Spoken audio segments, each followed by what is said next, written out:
Hello guys, my name is Arthur and I'm going to teach you the social network theory.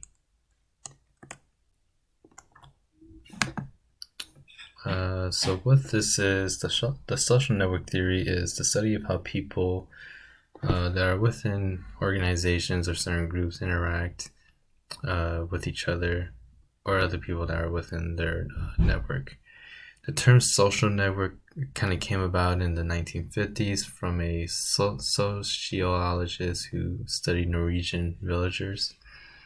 He used this term to kind of describe their social relationships and the characteristics that they had, um, because he couldn't really describe them through traditional social units such as families and all.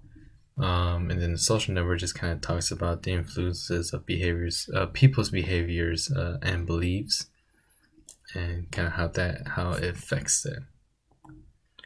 So reading talks about a bit about good network versus bad network. Um, it says it's a bit unknown on how social network is, if too much of it is enough to enhance someone's health or if it could cause detriments or anything. And it also talks about how much characteristics of good networking will result in positive behavior versus bad networking leading to negative behavior. Um, I think there's a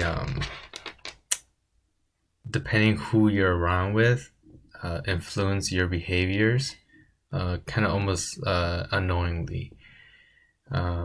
So for the company that my group were working with and they were helping with, there are a lot of chronic smokers, and um, one of the main things that I brought up is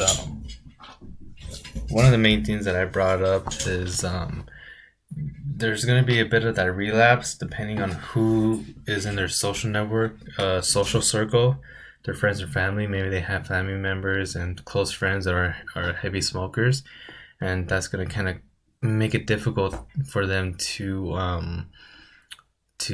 stop smoking.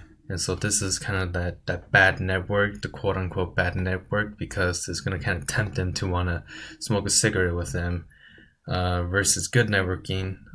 If you are into health and fitness, say you go to like a group fitness class and you meet and you have coworkers at work that also go to a fitness class, and you kind of build that good network, which could result in positive behavior because now you have somebody to be kind of consistent with going to group classes, and you guys kind of make it like a regular thing.